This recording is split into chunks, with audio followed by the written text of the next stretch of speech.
नमस्कार, BRG news room में आप सभी का स्वागत है। दोपहर के 3 बजे तक की खबरों में क्या रहा देखेंगे इस बुलेटिन में।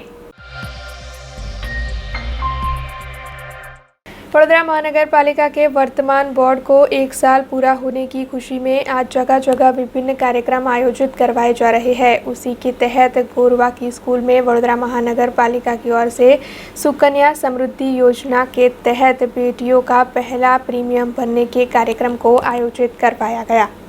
वडोदरा महानगर पालिका के वर्तमान बोर्ड को 1 साल पूरा होने के मौके पर म्यूनिसिपल कॉरपोरेटरों को जो वेतन मुहैया करवाया जाता है, उसी में से सरकार की सुकन्या समृद्धि योजना के तहत बेटियों के उज्जवल भविष्य के लिए पहले प्रीमियम के भरने के कार्यक्रम का आयोजन करवाया गया था। दरअसल नगर प्राथमिक शिक्षा समिति संचालित वीर सावरकर प्राथमिक स्कूल में ये आयोजन हुआ था।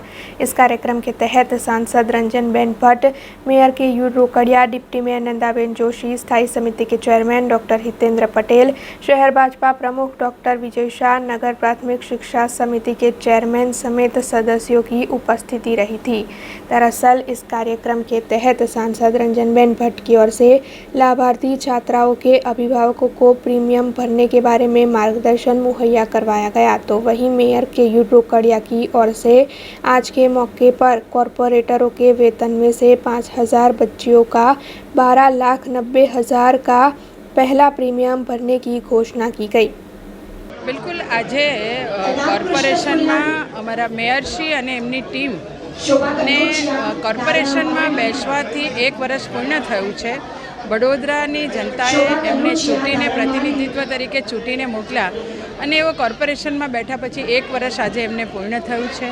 खूब सारू सेवाकीय कार्य भारतीय जनता पार्टीना तमाम कॉर्पोरेटरोए पोतानो जे कॉर्पोरेशन तरफथी मानद वेतन मळे ए महीनानुं मानद वेतन तेमणे आ सुकन्या समृद्धि योजना एटले कि नगर प्राथमिक शिक्षण समितिनी जे आपणी बाळकीओ छे 10 वर्ष सुधीनी 0 થી લઈને 10 વર્ષની દીકરી આ દીકરીઓને 250 રૂપિયા દરેક દીકરીના ખાતામાં પોસ્ટમાં ભરીને પ્રધાનમંત્રી સુકન્યા સમૃદ્ધિ યોજનાનો લાભ અપાવવાનું કામ કર્યું છે। હું મેયરશ્રી, ડેપ્યુટી મેયર, ચેરમેન, નેતા દંડક અને તમામ કોર્પોરેટરને ખૂબ અભિનંદન આપું છું કે તેમણે જે પ્રધાનમંત્રીશ્રીએ પોતે દીકરીઓ માટેની જે આ યોજના મૂકી છે અને એ યોજનાનો લાભ અપાવવાનો એક વિચાર કરીને એને ઇમ્પ્લિમેન્ટ કરવાનું કામ કર્યું છે। ખૂબ ખૂબ અભિનંદન। સાથે પેરેન્ટ્સને વિનંતી કરું છું કે કોર્પોરેટરે ખાતું ખોલાવીને તમને પાસબુક આપી છે, તમે દર મહિને તમારી થોડી બચતમાંથી પણ મારી આ દીકરીઓ માટે પોસ્ટમાં જઈને જરૂર બચત કરજો એવી પણ વિનંતી કરું છું। ફરીથી કોર્પોરેટરની ટીમને ખૂબ અભિનંદન। વડોદરા શહેરના વર્તમાન બોર્ડને આજે 10મી માર્ચે 1 વર્ષ પૂર્ણ થયું છે। વર્તમાન બોર્ડના મેયર શ્રી કેયુરભાઈ રોકડિયા, એમની સમગ્ર 5 હોદ્દેદારોની ટીમ અને ચૂંટાયેલા 69 કાઉન્સિલરોના માધ્યમથી એવી જાહેરાત કરવામાં આવી હતી કે 1 વર્ષ પૂર્ણ થયે સુકન્યા સમૃદ્ધિ યોજના જે માનનીય પ્રધાનમંત્રીશ્રીની સૌથી ગમતી યોજના છે, એ યોજનામાં 0 થી 10 વર્ષ સુધીના દીકરીઓને એમના ખાતામાં જે પૈસા ભરવામાં આવે છે, 18 વર્ષ પછી એમને 7% વ્યાજ સાથે આ પૈસા કેન્દ્ર સરકાર દ્વારા પરત કરવામાં આવે છે। જેટલા પૈસા કુટુંબ દ્વારા ભરવામાં આવે છે એટલા જ બીજા પૈસા કેન્દ્ર સરકાર દ્વારા તેમાં ઉમેરવામાં આવે છે। ત્યારે દરેકે દરેક કાઉન્સિલર મિત્રોએ પોતાના માનદ વેતનમાંથી પહેલું માનદ વેતન આ દીકરીઓને સુકન્યા સમૃદ્ધિ યોજનાનો લાભ આપવા માટે આપ્યું છે। વડોદરાની આ એક અનોખી પહેલ છે। વડોદરાની જે ટીમ છે એ ટીમના મુખ્ય એવા મેયર શ્રી કેયુરભાઈ, નંદાબેન, હિતેન્દ્રભાઈ પટેલ અને એમની સમગ્ર ટીમના સભ્યોને ખૂબ ખૂબ અભિનંદન આપું છું। વડોદરા મહાનગરપાલિકાના વર્તમાન બોર્ડને 1 વર્ષ પૂર્ણ થયું છે। આ 1 વર્ષની અંદર કોરોનાની પરિસ્થિતિ હોય કે अन्य कोईपण नळ गरड रस्ताना कार्य होय, आ तमाम कामों वडोदरा महानगरपालिकाना वर्तमान बोर्डनी अंदर खूब सारी रीते थया छे। वर्षो जूना पण अनेक प्रश्नों निराकरण वर्तमान बोर्ड में आव्युं छे। आ वर्तमान बोर्डे 1 वर्षनी उजवणी ए अनोखी रीते करवानुं नक्की कर्युं। तमाम सभासदश्रीओ पोताने मळता मानद वेतननी अंदरथी सुकन्या समृद्धि निधिना एकाउंट खोलावीने 75 बाळकीओनुं ए प्रीमियम भरशे। 250 રૂપિયાનો પ્રથમ હપ્તો ભરશે। આશરે 5000 જેટલા એકાઉન્ટ વડોદરા મહાનગરપાલિકાના સભાસદ શ્રીઓના માધ્યમથી ખોલવામાં આવશે। અને એમાં 12,90,000 ઉપરાંતની રકમ એ સભાસદશ્રીઓ પોતાના માનદ વેતનમાંથી અર્પણ કરવાના છે. આ સભાસદશ્રીઓના તમામ સભાસદશ્રીઓના વિચારને આજના દિવસે અભિનંદન આપું છું. અને એની સાથે જ્યારે 1 વર્ષની પૂર્ણતાને અનેક સેવાકીય કાર્યો થકી સભાસદશ્રીઓ જોડી રહ્યા છે ત્યારે એ સભાસદશ્રીઓનો આજના દિવસે આભાર પણ વ્યક્ત કરું છું. અને એ જ નિમિત્તે આજનો આ કાર્યક્રમ રાખવામાં આવ્યો હતો. સભાસદશ્રીઓ દ્વારા આ 2-4 દિવસોની અંદર અલગ અલગ માધ્યમથી સેવાકીય કાર્યો પણ કરવામાં આવે છે. ક્યાંક વિધવા સહાયના માધ્યમથી, ક્યાંક સરકારી યોજનાઓનો લાભ સેવા વસ્તીઓમાં પહોંચાડીને, ક્યાંક પેવડ બ્લોક સ્ટ્રીટ લાઇટ સેવા વસ્તીમાં નાખીને, ક્યાંક આંગણવાડીના બાળકોને ફ્રૂટ વિતરણ કરીને અનેકવિધ રીતે અમારા સભાસદશ્રીઓ 1 વર્ષની ઉજવણી કરવાના છે. આ તબક્કે સભાસદશ્રીઓનો પણ આજના દિવસે ખૂબ ખૂબ આભાર માનું છું. आज वर्ल्ड किडनी डे है और साल 2006 से हर साल 10 मार्च को वर्ल्ड किडनी डे मनाया जाता है. दरअसल किडनी की बीमारी से कई लोग पीड़ित होते हैं. ऐसे में लोगों में किडनी की बीमारी के प्रति जागरूकता बढ़े, इसी आशय से हर साल 10 मार्च को ये दिन मनाया जाता है. वैसे शहर की SSG अस्पताल के डायलिसिस विभाग में आज अनोखे तरीके से वर्ल्ड किडनी डे को मनाया गया. इस मौके पर डायलिसिस विभागों के मरीजों के साथ केक काटी गई. और आपको बता दें कि वर्ल्ड किडनी डे को मनाते हुए SSG अस्पताल के superintendent doctor Ranjan Iyer, medicine विभाग के एसोसिएट प्रोफेसर डॉक्टर डाबी और मेडिसिन विभाग के हेड डॉक्टर रूपल दोषी विशेष तौर पर उपस्थित रहे थे. आज 10 मार्च वर्ल्ड किडनी डे है અને SSGમાં ડાયાલિસિસ સેન્ટર લગભગ છેલ્લા 20 વર્ષથી આપણે ચાલુ છે અને ઘણા બધા પેશન્ટ અહીંયા એનો લાભ લઈ રહ્યા છે. અને એમના માટે આ એક આશીર્વાદરૂપ જગ્યા છે કે જ્યાં એમને અઠવાડિયામાં 2 થી 3 વાર આપણે ડાયાલિસિસ કરીએ છીએ. અને લોહી વધારના જે મોંઘા ઇન્જેક્શન આવે છે એરિથ્રોપોએટિન એ પણ આપણે એમને ગુજરાત સરકાર તરફથી વિનામૂલ્યે આપણે એમને આપી શકીએ છીએ. એટલે અમે દર વર્ષે પણ આ 10 માર્ચ જે હોય છે વર્લ્ડ કિડની ડે અમે સેલિબ્રેટ કરીએ છીએ. આજે અમે કેક કટિંગ કરીને એ કર્યું અને જે દર્દીઓ જે ડાયાલિસિસ રહી રહ્યા છે એમને પણ આમાં સામેલ કર્યા. એટલે એમને એક ફેમિલી જેવું લાગે, કુટુંબ જેવું લાગે એ રીતે. વર્ષ 2006થી આંતરરાષ્ટ્રીય વર્લ્ડ કિડની ડે ઉજવાય છે. એના ભાગરૂપે 10 માર્ચે આપણે સયાજી હોસ્પિટલમાં આંતરરાષ્ટ્રીય વર્લ્ડ કિડની ડેનું આપણે સેલિબ્રેશન રાખેલ છે. વડોદરાનું જે ડાયાલિસિસ સેન્ટર છે તે ખૂબ જ એક્ટિવ છે અને દર્દીઓને સરસ સુવિધા પૂરી પાડે છે. લગભગ મહિને 500 જેટલા ડાયાલિસિસ આપણા સેન્ટરમાં કરવામાં આવે છે અને એની સહાય આપણને ગુજરાત ગવર્મેન્ટ તરફથી IKD તરફથી પૂરી પાડવામાં આવે છે. એટલે એ ખૂબ જ આશીર્વાદરૂપ છે. આપણે પોઝિટિવ દર્દીઓ જે હિપેટાઇટિસ B અને Cના દર્દીઓ હોય છે એમના માટે પણ અલાયદી વ્યવસ્થા છે.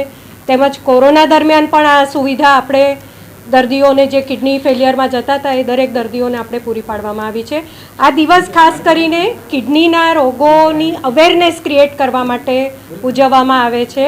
હવે કિડની ડિસીઝ એ લગભગ 1માંથી 10માંથી 1 દર્દીને મોડો વહેલો અફેક્ટ કરે છે. એટલે એની અવેરનેસ ખૂબ જ હોવી એ જરૂરી છે. અને એ રોગ એવો છે કે જે જ્યાં સુધી એડવાન્સ ના થઈ જાય ત્યાં સુધી દર્દીને ખ્યાલ નથી આવતો. એટલે સમયાંતરે કિડનીના રોગના નિષ્ણાત માટે અમુક જે લોહીના ટેસ્ટ છે એ બધા જો કરવામાં આવે તો જલ્દીથી એનું ડાયગ્નોસિસ થઈ શકે અને અર્લી ઇન્ટરવેન્શન કરીએ તો એ દર્દી સારી જિંદગી જીવી શકે. કારણ કે કિડનીનો રોગમાં દર્દીના શરીરમાંથી જે ટોક્સિક તત્વો છે એ નીકળી નથી શકતા. તો એ આપણે ડાયાલિસિસ દ્વારા કરી શકીએ અને બીજા ઘણા ઇન્ટરવેન્શનથી આપણે એ રોગને પ્રોલોંગ પણ કરી શકીએ અને દર્દી જે છે એ સારી જિંદગી જીવી શકે છે.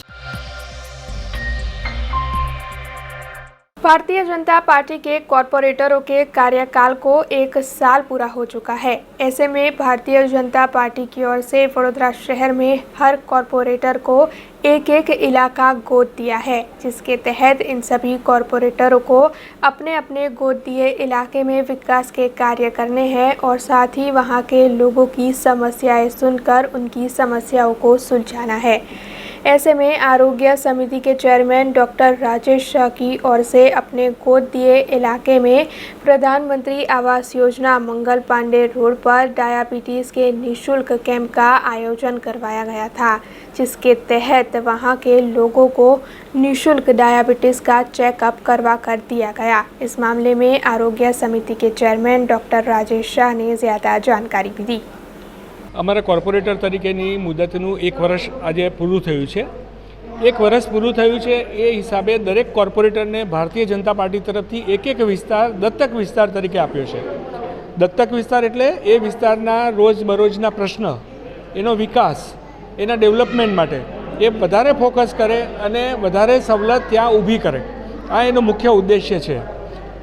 પ્રણ અંત્યોદય, લક્ષ્ય અંત્યોદય અંતર્ગત ભારતીય જનતા પાર્ટી દ્વારા ખૂબ સુંદર एक सुचारू आयोजन કરવામાં આવ્યું છે અને એને અનુસંધાનમાં અમે અહીં આગળ પ્રધાનમંત્રી આવાસ યોજના આંગણવાડી ખાતે Mangal Pandey road Agora mall ખાતે વિવિધ કાર્યક્રમો અમારા દર 15 દિવસે અહીંયા ચાલુ હોય છે। આજે આ સંદર્ભે અહીંયા આગળ અમે ડાયાબિટીસનો કેમ્પ કર્યો છે। કેમ્પમાં આજે 100થી વધારે લોકો આ કેમ્પનો લાભ લીધો છે। 30 વર્ષથી વધારે ઉંમરના બધા જ દર 5 વ્યક્તિએ 1 વ્યક્તિને ગુજરાતમાં ડાયાબિટીસ હોવાની શક્યતા છે અને એમાંના મોટાભાગના દર્દીઓને ખબર નથી કે તેમને ડાયાબિટીસ છે, તો એનું તાત્કાલિક ડિટેક્શન થાય। તો એના માટેનું આ એક સુચારું અને સુંદર આયોજન પાર્ટી તરફથી કરવામાં આવ્યું છે। આજે આપ જોઈ શકો છો કે અમારા વોર્ડ પ્રમુખ પંકજભાઈ પંચાલ પણ અહીંયા ઉપસ્થિત છે, સાથે સાથે વિક્રમભાઈ કિડકીકર, અજીત રાઠોડ, આંગણવાડીના અમારા ઇન્ચાર્જ સુનિતાબેન, સાથે કાજલબેન, પિંકીબેન, નિવૃત્તિભાઈ, બધાએ અહીંયા એક સુચારું આયોજન કરવાના પ્રયાસમાં ખૂબ સફળતાથી થાય એવો પ્રયત્ન પણ કરેલો છે। સાથે સાથે રાજકીય કારકિર્દીના પણ 14 વર્ષ પૂરા થાય છે, તો મારા એ 14 વર્ષ પૂરા થાય છે એના અનુસંધાનમાં પ્રધાનમંત્રી આવાસ યોજના ખાતે અમે નાના બાળકોને નોટબુક અને પેન્સિલ આપીએ છીએ। કોરોના પછી જીવનશૈલીને આપણે નોર્મલ કરવાની છે, ફરીથી સાયકલ પર લાવવાની છે। આપણને ખબર છે કે વડાપ્રધાનશ્રીએ જે રસી માટેની જે વ્યવસ્થા કરી છે એ વ્યવસ્થાથી એટલું સુંદર આયોજન થયું છે કે મોટા વ્યક્તિઓ બધા જ અત્યારે જે સુરક્ષિત છે તેનો જો સંપૂર્ણ શ્રેય ડૉક્ટર તરીકે પણ મારે કોઈને આપવો હોય તો હું આદરણીય વડાપ્રધાનશ્રી અને ગુજરાતનું આરોગ્ય વિભાગ કે જેને આટલું સરસ આયોજન કર્યું છે અને એમાંય વડોદરા તો સૌથી શ્રેષ્ઠ, રસીમાં આપણે સૌથી સારું પરફોર્મન્સ વડોદરાએ કર્યું છે, તો ખૂબ આનંદ અને ગૌરવની લાગણી થાય છે। તો એમાં અહીં આગળ આ ડાયાબિટીસનો કેમ્પ, નાના બાળકોને નોટબુક, પેન્સિલ એમ કરીને એક નવું જ આયોજન અમે અહીંયા કર્યું છે કે જેનાથી સંસારમાં અને સમગ્ર સમાજમાં એક નવી શક્તિનો સંચય થાય, ફરીથી બધું જ જીવનશૈલી બધાની એક આનંદમય શરૂ થાય એ પ્રમાણે સ્વસ્થ વડોદરા તો શ્રેષ્ઠ વડોદરા એના એક અભિગમ સાથેનો આ કાર્યક્રમ અહીંયા અમે કર્યો છે। जूनागढ़ महानगर पालिका इस वक्त बीयू सर्टिफिकेट को लेकर विवादों में है। दरअसल बीयू सर्टिफिकेट और फायर एनओसी न होने की वजह से जूनागढ़ महानगर पालिका की ओर से कई बिल्डिंगों पर कार्रवाई की गई है, तो वहीं कई अस्पतालों को सील करने की वजह से डॉक्टर्स को मरीजों को सड़कों पर चेक करना पड़ा है। ऐसी स्थिति का निर्माण होने से इस वक्त जूनागढ़ में काफ़ी हलचल मची हुई है। ऐसे में जूनागढ़ महानगर पालिका के खुद के पास ही बीयू सर्टिफिकेट मौजूद नहीं है, जिसके चलते वहां के निवासी और कांग्रेस पार्टी की ओर से इस मामले में लगातार विरोध प्रदर्शित किया जा रहा है। कांग्रेस पार्टी की ओर से जूनागढ़ महानगर पालिका पर इस मामले में कई सवाल उठाए जा रहे हैं और साथ ही आम जनता की ओर से भी इस मामले में काफ़ी रोष प्रदर्शित किया जा रहा है। हालांकि अब ये सवाल उठता है कि जब महानगर पालिका के खुद के पास ही बीयू सर्टिफिकेट मौजूद नहीं है तो फिर अन्य बिल्डिंगों पर कार्रवाई कैसे की जा सकती है। केशोद में नेहरू नगर धारा अपार्टमेंट से लेकर आलाप कॉलोनी को जोड़ती सड़क का नाम स्वर्गीय मधुबेन देवाणी के नाम के साथ जोड़ा गया। केशोद के जाने माने एडवोकेट और नोटरी डीडी देवाणी के धर्मपत्नी मधुबेन देवाणी का कुछ वक्त पहले देहांत हो गया था।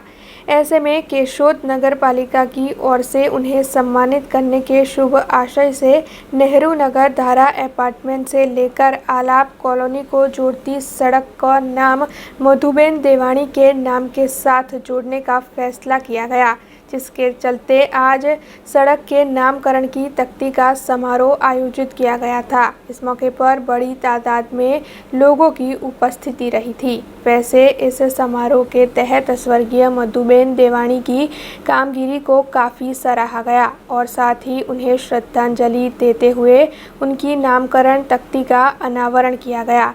इस मौके पर प्रजापिता ब्रह्मकुमारी केंद्र के रूपा दीदी, सांसद रमेश भाई धड़ुक, नगर पालिका के प्रमुख लाबूबेन पिपलिया, उद्योगपति समेत वहां के लोगों की बड़ी तादाद में उपस्थिति रही थी। अब खबरों से लगातार अपडेट रहना हुआ आसान। BRG न्यूज आपके मोबाइल स्क्रीन पर। आज ही BRG न्यूज की mobile app Google play store और ऐप स्टोर से डाउनलोड करें और खबरों से लगातार जुड़े रहें।